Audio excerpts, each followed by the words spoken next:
बिस्मिल्लाहिर्रहमानिर्रहीम। अस्सलाम वालेकुम स्टूडेंट्स।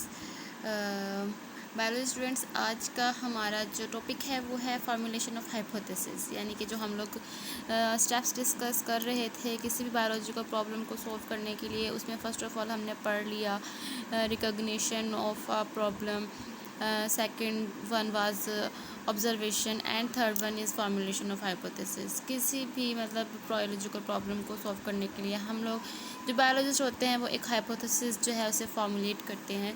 तो उसके इस टॉपिक के अकॉर्डिंग जो क्वेश्चंस आप लोगों से पूछे जा सकते हैं अकॉर्डिंग टू एग्ज़ाम्स, तो उसमें ये आता है define hypothesis, characteristics of hypothesis and what is a necessary thing to formulate a hypothesis, और या फिर एक्सप्लेन अ हाइपोथेसिस और फॉर्मुलेट अ हाइपोथेसिस भी आप डिस्कस करें। तो इसमें जो कुछ अब आप लोग पढ़ने वाले हैं वो है, फर्स्ट ऑफ ऑल देखें कि बायोलॉजिस्ट जो होते हैं ना वो ऑर्गेनाइज करते हैं अपने या फिर किसी दूसरे के जो ऑब्जर्वेशन होते हैं इनको डाटा फॉर्म में। फिर उसके बाद जो है कंस्ट्रक्ट करते हैं एक स्टेटमेंट, जिसको उसी स्टेटमेंट को जो है हमने फिर दैट में prove to be the answer of the biological problem under study.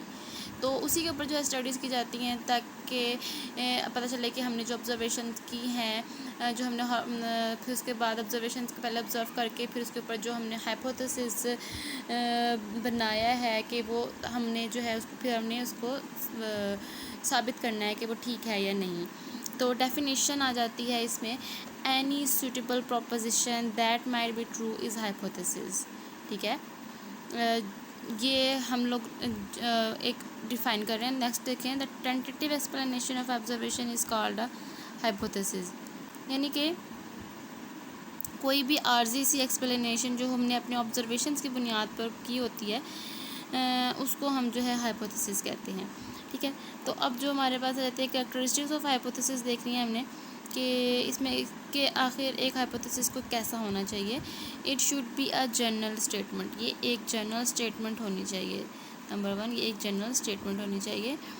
Second one, it should be tentative idea, ये एक आर्जी सा कोई नज़रिया होना चाहिए। It should agree with available observation, जो भी हमने हमारे पास उस वक्त अवेलेबल हैं, जो भी ऑब्जर्वेशन हमने की हैं ये उसको जो है एग्री होनी, इसके मुताबिक होनी चाहिए। ठीक है, and fourth one, it should be kept as simple as possible, इसको इतना ही सिंपल बनाना चाहिए कि जितना पॉसिबल हो सकता हो, जितना हमारे लिए जो है आसान हो सकता हो, मुमकिन हो सकता हो। It should be testable and potentially falsified, के यानी कि इसको जो है हम लोग बार बार टेस्ट करें।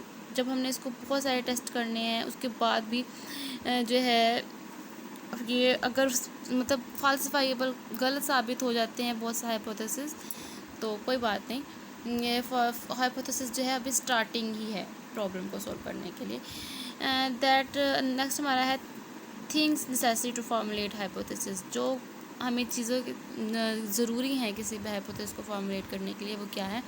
A great deal of careful and creative thinking, कि जो हाइपोथेसिस बना रहा है बड़े ध्यान से और वो क्रिएटिव बंदा हो और फिर वो जो है उसको फॉर्मुलेट करे हाइपोथेसिस को। नेक्स्ट है बायोलॉजिस्ट यूज़, जितने भी बायोलॉजिस्ट होते हैं वो यूज़ करते हैं रीजनिंग को। रीजनिंग होती है कि वो उन्हें देखना होता है कि खुद अपने माइंड से सोचना होता है कि यानी इसका क्या मतलब हो सकता है, इससे क्या क्वेश्चनिंग हो सकते हैं। Reasoning to formulate a hypothesis.